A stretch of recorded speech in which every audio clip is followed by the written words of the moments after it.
Here we are at day number 14 of our 28-day test drive. We're at the halfway mark already.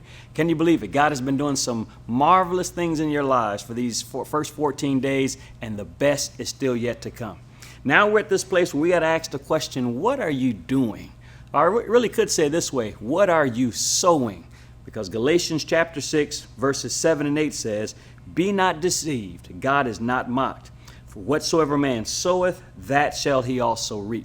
For he that soweth to his flesh shall of the flesh reap corruption, but he that soweth to the Spirit shall of the Spirit reap life everlasting." It's a real simple formula. We know this, we understand this. If you sow apple seeds, you're going to eventually get an apple tree. If you sow watermelon seed, you're going to eventually get watermelons that come up. And so whatever we're sowing in our natural lives, whether it's good, bad, or indifferent, it's going to produce a harvest. Which means for all of us, everybody dreams of having this wonderful life where our marriage is great and our children are great and our finances are great and our health is great. But in order to get to that place, we got to make sure we're sowing some great seed, which means in your family life, sowing some time with your spouse and sowing time where your children are concerned. In your finances, that means sowing seed, being honorable before God where our finances are concerned. Because if we want to get to the other side where our harvest is great, then we've got to make sure that we are sowing some great seed. I want to give you one other verse here in Proverbs chapter 11, and verse number 18 says this. It says, "The wicked works a deceitful work, but to him that soweth righteousness shall be a sure reward."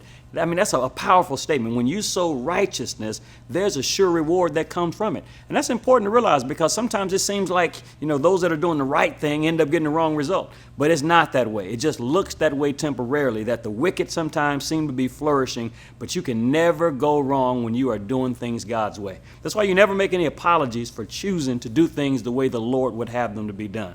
Because if you continue to sow righteous seed, continue to sow honorable seed, continue to sow obedient seed, you cannot help but see the fruit of it manifest in your life. That is, you'll look up and your family life is better, your finances are better, your career is better, everything around you is better, and most importantly, that relationship that you have with the Most High God will be better and stronger. So continue to persevere for the second half of this 28-day test drive. We are cheering you on.